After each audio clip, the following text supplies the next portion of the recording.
Hey guys, Chief Bosker here, and today I'm here with another Studio Series review.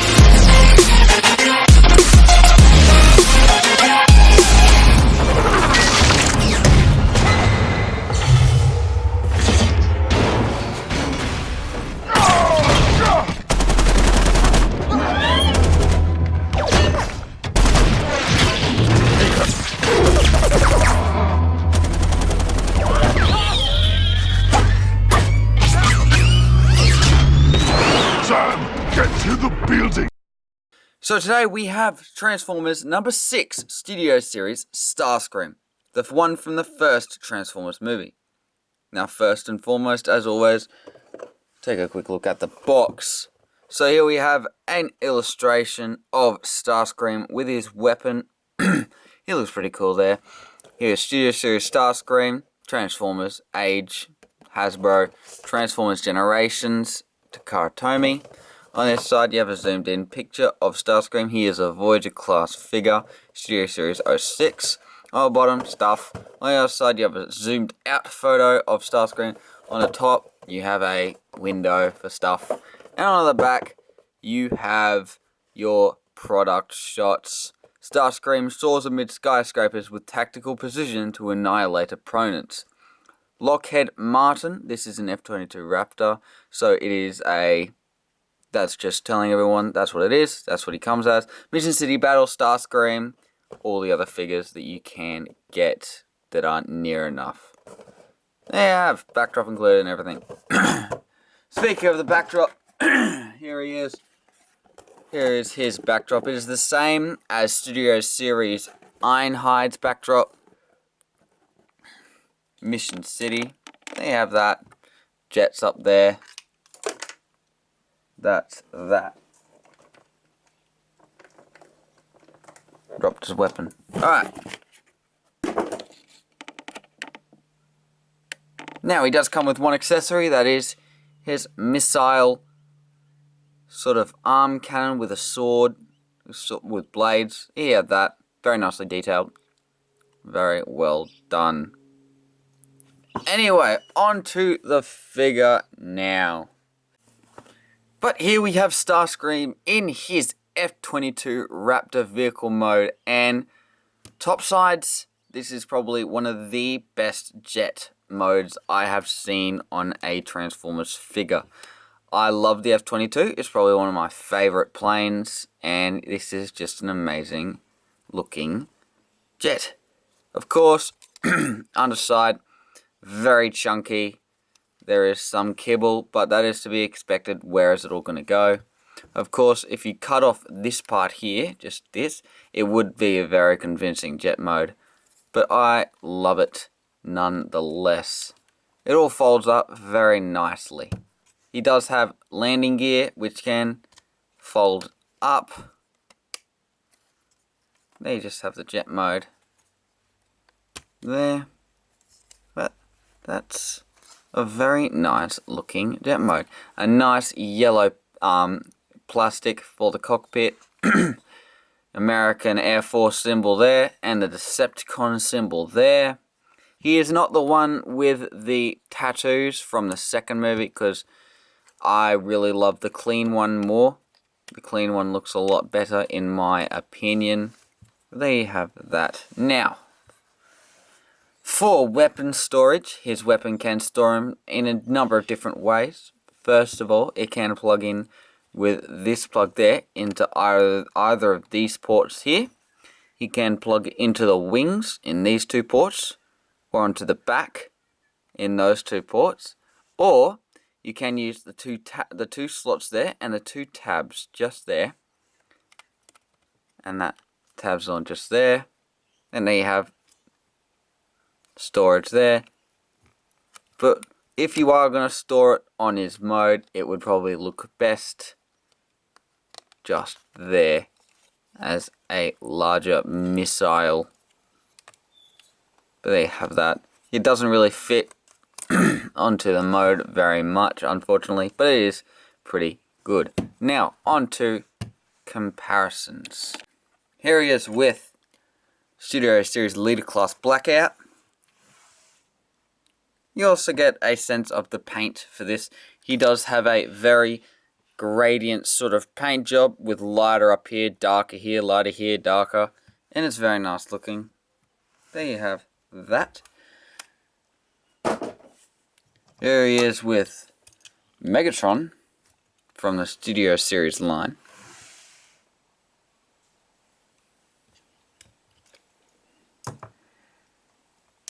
Here he is with Brawl from the Studio Series line. And here he is with Barricade of the Studio Series line. Now, I've basically almost completed the Movie 1 figures. The only figure I'm missing is Bone Crusher. And as soon as I get him, I will have all the Decepticons from the first movie. Here he is with Masterpiece, Wheeljack, just for a sense of scale between a Masterpiece figure and himself. And last but not least, here he is with his G1 self, falling apart because it is a shit figure. Here he is with G1 Starscream. And probably one of the worst figures I own, because he is constantly falling apart. Would you look at that? Get out of here. There you have that. F-15, F-22. There you have a sense of scale between those two figures. Get him out of there, he'll probably fall apart on impact. Yep, well, would you look at that? Anyway, that is just about all for the jet mode. Now let's get on to transformation. First of all, fold those tails down. Pretty simple. Now you want to fold up the landing gear, just like that. Come down to here. Bring this part, just here, up and around, like so. And just crack that, just so you know where that's going. Fold that backwards. Make sure everything's untabbed and loosened. Alright, coming back here, fold this part up, bring out the arms, like so. Now you want to untab the legs, which are just tabbed in there, and rotate them out. Sorry about the cough. Now just loosening everything here. Pull these wings up on a hinge, on a little pole hinge just there. You got to move them out of the way of this part here though, that just splits. See there? And it moves up. Just move them out of the way there. Bring this part up a bit. Now you want to split the legs here, and they rotate outwards like that, and rotate them, no rotation actually, just bring them down like that, and just accordion the legs properly, and then bring the landing gear all the way through like that, flip out the toes, and then rotate the calf, the knee down. There you have the legs done. Now, come up to here, move these wings down, and pull out the arms on the hinge just there. With the camera, they should just swing out like so, and then bring the arms out here like that, and then come around the back here. Swing these parts up and swing this whole assembly down on that hinge, and then bring this whole part up and out all the way. So on this side, down and out. Now we're going to work on the top section. This is pretty simple and straightforward. Just bring it down to that hinge there, on that hinge just there, and then on this hinge bring it the rest of the way down, and making sure this part's open, it should slide in there, and you click that back up over the top. Now assuring that these parts are out and not in that far, they're all the way out. This little hole there will tab onto that tab right there. Bring them up, And that should set them pretty flush against the side of the cockpit. Do the same on this side.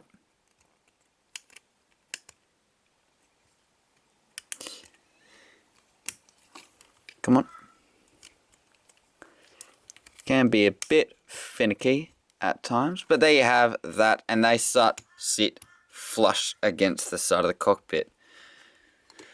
Make sure that's folded up. Move everything around. Bring the arms down, rotate them, and then flip the hand out, and then rotate the hand like that, and then bend the elbow. Do the same on this side. Bend out, or not. That's fine. Yeah, and around. Okay.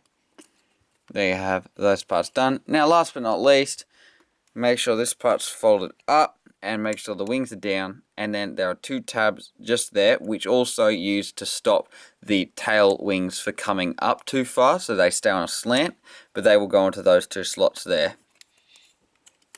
And it's on a double hinge, so you can maneuver them around the other little bits of the wings.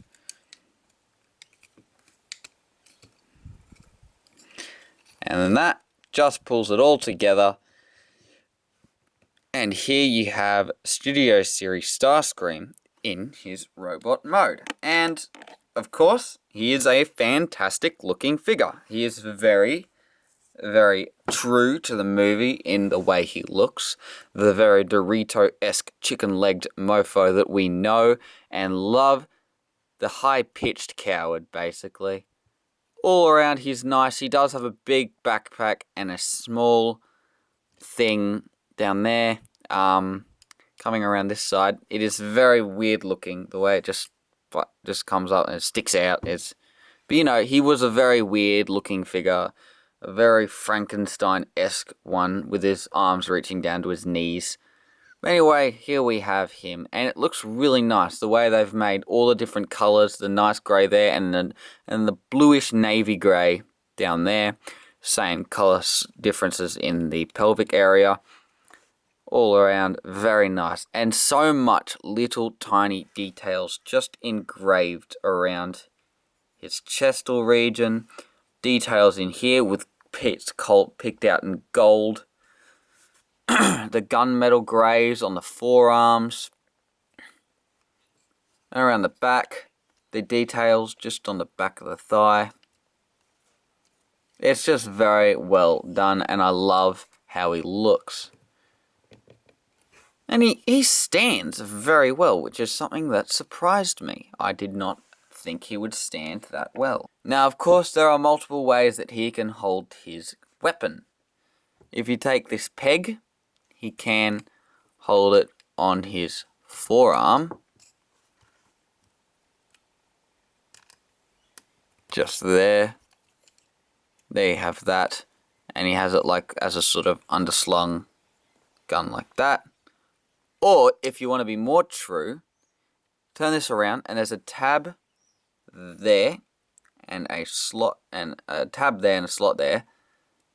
They'll just fold up and tab in. That's how it's configured for transformation. And there's 2 little holes there. And on the end of your weapon, there are 2 little tabs. Just there.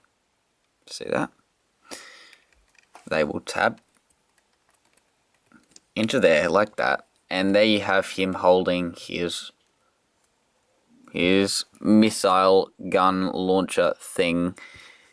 It'll look better if it's turned around that way. But he doesn't hold it like that. Anyway, there you have him holding his weapon. And it does look pretty cool. I like how it looks. You know, he's got that going on, if you so wish. Now, for articulation, let's get into it. So his head is just on a swivel joint, but it does have a bit of look up, and it does not have any look down. He has a swivel of all the way around. His arm can go out on a hinge on right here, but it also has a hinge further out. He has a swivel here and a joint. He also has another joint, so he's got a double jointed elbow, so he can reach up like that. And he has a swivel at the wrist and a ball joint. So we can do that if you want. No waist swivel, but that's to be expected. I'm not too upset about that. He's got a kick that far and that far back. He can do the splits. Again, Megatron-esque legs. I am beginning to notice that a lot of the movie figures, a lot of the guys from the Bayverse did have weird Tyrannosaurus-like legs. Does have a knee joint there and another joint here. He has a bit of a toe joint, and you can move the heel spurt if you like, but no ankle tilt. But that's all right. But there you have that. Very nice head sculpt as well, might I add, with some bits picked out in gold and red eyes as well to match. I like it. I like it very much. Now, moving off to the side, time for some comparisons. It's going to be a pain transforming the Masterpiece Starscream, but let's get into it. Here he is with Studio Series Megatron. Pretty sure Megatron should be a bit bigger than the Starscream, but you know, he's falling apart, that's fine. But you know, that's the scale there for those two. Megatron is probably one of the most accurate looking Studio Series figures I own at the moment. Here he is with Studio Series Blackout.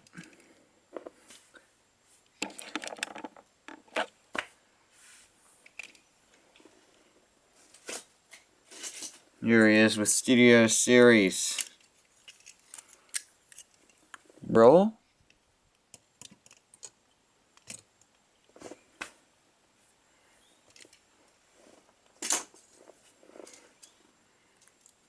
And here he is with Studio Series Barricade. Demented. And here he is with Masterpiece Wheeljack to get a sense with a Masterpiece figure.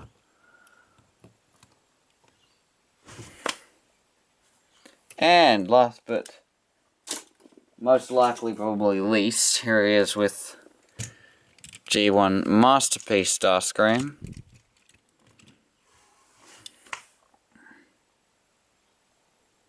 Very weird. Once again, how did Michael Bay get that out of that? But you know, getting him off there. That is just about all for this figure. Definitely one of my favorites because of his... He is a major character in all the movies, and I really do enjoy how he looks, even though he is very much different to the Generation 1. But as a standalone film, the Transformers movies are fantastic. But anyway, if you enjoyed, make sure to smash that like button and go subscribe as well. And go into the links below, you'll see my Instagram and my PayPal if you want to donate. Anyway, if you enjoyed, hope so. Anyway, I'll see you in the next video. Bye.